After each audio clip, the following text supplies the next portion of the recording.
अध्यात्म विश्व विज्ञान यूट्यूब चैनल पर आप सभी भाई बहनों का हार्दिक स्वागत समादर करते हैं। मित्रों, शंका समाधान के इस सत्र में एक प्रश्न है कि यमराज धर्मराज जी को मेरे किए पाप पुण्य का पता कैसे चलता है। यह प्रश्न हमारे फेसबुक मित्र श्री सतनाम सिंह जी का है और इस विषय में अध्यात्म विज्ञान क्या कहता है ये कहना हमारी जिम्मेदारी है। तो आइए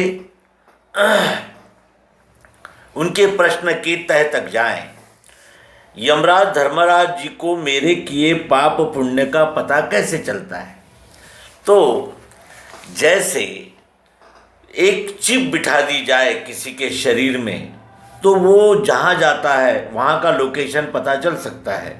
आज हम मोबाइल की भी उदाहरण देख सकते हैं कि जहाँ जहाँ मोबाइल वो जाता है उसका पता पुलिस बराबर लगा लेती है, क्योंकि वो लोकेशन उनको मिल जाता है। क्यों? क्योंकि वो चिप लगी है और उस चिप का सिग्नल कवर करते हैं जो स्टेशंस होते हैं। उस स्टेशन से ही वो सिग्नल्स जाते हैं, उसी स्टेशन पर सिग्नल आते हैं और उसी सिग्नल से वो संदेश भेजे जाते हैं, यानी वो सेंटर होता है। उसी तरह ये जो जीव है वो यानी पुरुषोत्तम परमात्मा विश्व का अक्षर गर्भ प्रकृति में दिया गया है। इसलिए प्रकृति यानी ये जो दिख रहा है शरीर, जो पृथ्वी जल अग्नि वायु आकाश और सत्वगुण रजोगुण तम से बना हुआ है, ये ठोस शरीर जो है ये प्रकृति का अंग है, प्रकृति से निर्मित है। और उस प्रकृति में वो अक्षर आत्मा, चाहत जरूरत प्रियत्व रूप वो जो चैतन्य है वो गर्भ विश्वरूप विधाता ने दिया और जिससे ये सारा कार्य हो रहा है। तो वो जो अक्षर आत्मा है वो सभी में है। ईश्वरः सर्वभूतानां हृदये शेर्जुन तिष्ठति।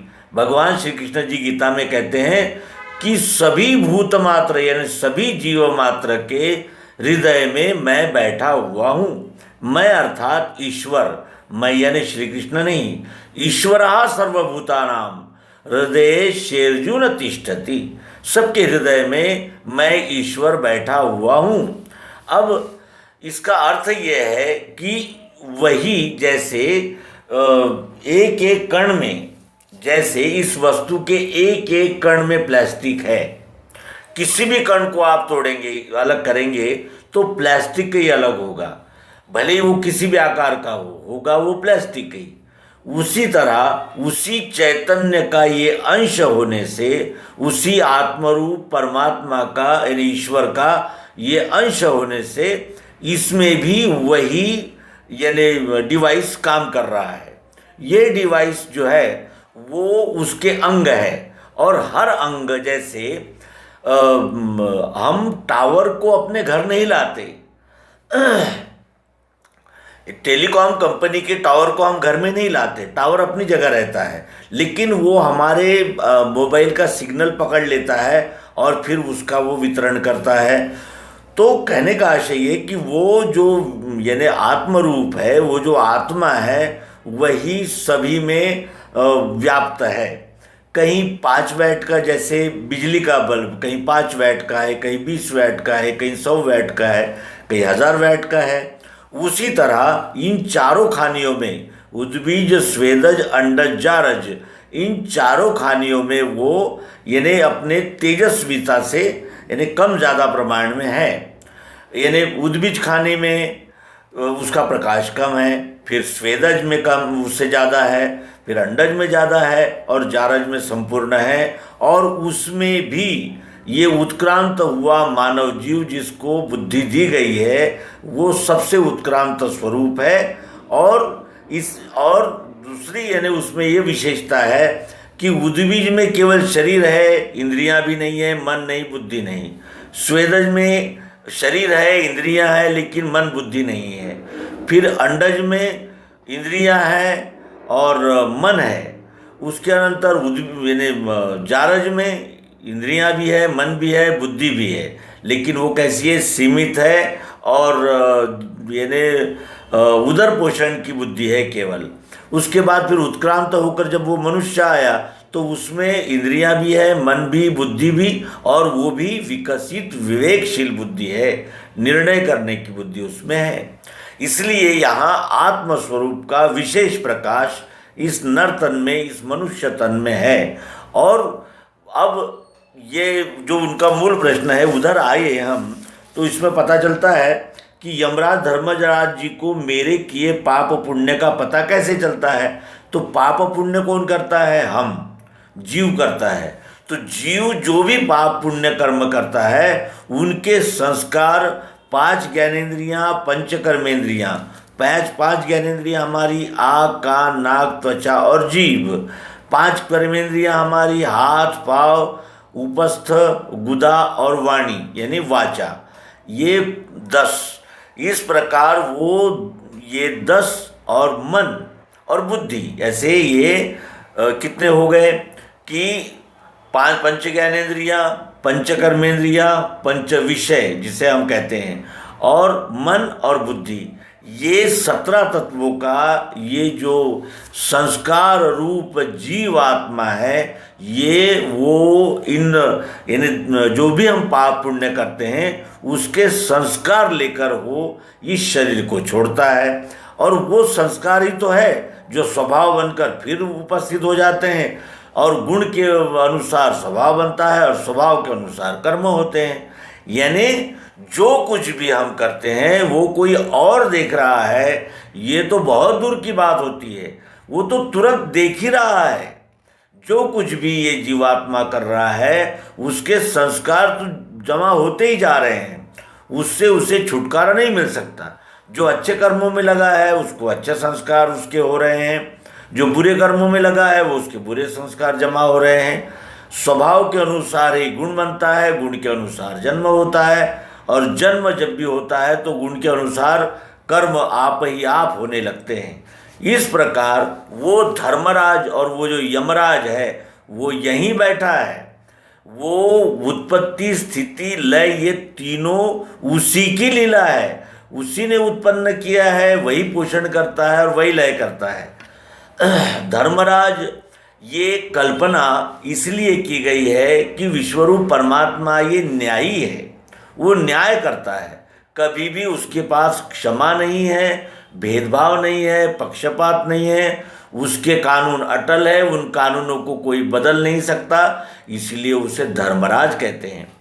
यमराज कहने का आशय यह है, यम कहते हैं समय को, समय जिसे वक्त कहते हैं, वो समय को यानी यमराज कहते हैं। समय आते ही फिर हमारा कुछ भी नहीं चलता और यमराज जो है वो साथ ही लेकर जाते हैं। इसका आशय ये है कि उस पर कोई शासन नहीं कर सकता, और वो समय का राज यानी समय आने पर ही वो यानी आता है जीव और जाता है, इसलिए उसे यमराज कहते हैं। यमराज धर्मराज जी को मेरे किए पाप पुण्य का पता कैसे चलता है? संस्कार लेकर ये जीव आता है, कर्म करता है, संस्कार बनाकर वो संस्कार लेकर जाता है जो सूक्ष्म होते हैं। संस्कार सदैव सूक्ष्म होते हैं, जैसे एक वृक्ष का बीज सूक्ष्म होता है, और उसमें जैसे बट का वृक्ष है, उसका बीज कितना सूक्ष्म होता है, लेकिन उसमें संपूर्ण पेड़ होता है, केवल उसके विकास की आवश्यकता होती है। उसी तरह बीज रूप संस्कार लेकर ये जीव अन्य शरीर धारण करता है, और उसको वो संस्कार रहने से उसका स्वभाव और उसके कर्म भी वैसे ही बनने लगते हैं। और पाप पुण्य इन्होंने कहा है, तो पाप क्या है और पुण्य क्या है? आसुरी प्रवृत्ति पापमय होती है, सात्विक प्रवृत्ति पुण्यमय होती है। पाप और पुण्य ये दो क्या है? ये यानी अपने समझ का विकास है। पाप और पुण्य ये इसका निष्कर्ष कैसे करेंगे? पाप किसे कहेंगे? तो हम आदिकाल से देखें तो रावण ने पाप किया था, कंस ने पाप किया, दुर्योधन ने पाप किया। अब पाप की व्याख्या क्या है ये बताने के लिए अब आप समझ सक्षम हैं। पाप वो है जो हम अपने ही स्वरूप को अन्य जानकर जो पीड़ा पहुंचाते हैं वही पाप है। और जो समष्टि के हित का और सार्वजनिक हित का सार्वभौमिक जो कुछ भी करते हैं वो पुण्य है। और इन दोनों के संस्कार इस जीवात्मा पर होते हैं। जीवात्मा का स्वरूप वासनामय और संस्कारमय रहने से ये जीव इन संस्कारों को लेकर जाता है और इन्हीं संस्कारों को लेकर आता है। फिर पाप पुण्य का पता कैसे चलता है, यानी इसका अर्थ इन्होंने ये पूछा है कि वो यमराज धर्मराज जो शिक्षा देते हैं तो वो पाप पुण्य का हिसाब करके ही देते हैं। तो यहाँ हिसाब कौन करता है? कोई भी कर्म हो वो कभी भी नष्ट नहीं होता, हम अगर ध्यान से देखें, और वो आज नहीं कल वो फल के रूप में हमारे सामने उपस्थित होता है। हमने अनजाने में भी अगर कहीं बीज डाल दिया है और उसको अगर खाद पानी मिल ही रहा है और ज़मीन का सहारा मिल गया है तो वो आज नहीं कल फलेगा फूलेगा, समय लगेगा लेकिन वो फलेगा फूलेगा और उसके परिणाम आएंगे। इसका आशय ये नहीं है कि कोई ऊपर बैठा धर्मराज यमराज ये न्याय करता है और फिर वो पाप पुण्य को तोलता है और उसके अनुसार फिर वो कुंभीपाक नरक है, रौरव नरक है, इस प्रकार का नहीं है। क्योंकि ये विश्व ही परमात्मा है, न विश्व से बाहर कुछ है न विश्व के अंदर कुछ है। ये विश्व ही परमात्मा रहने से उसी का ये अंश है, यानी स्टेशन से आए हुए सिग्नल्स, ये सारी जो प्रत्येक जीव में जो चिप लगी हुई है वो चिप में वो संस्कार इकट्ठे होते हैं। वासनाओं से जीव का निर्माण होता है। इसका आशय यही है कि वो संस्कार से ही ये जीव बना है और वासना से ही इसने शरीर धारण किया है।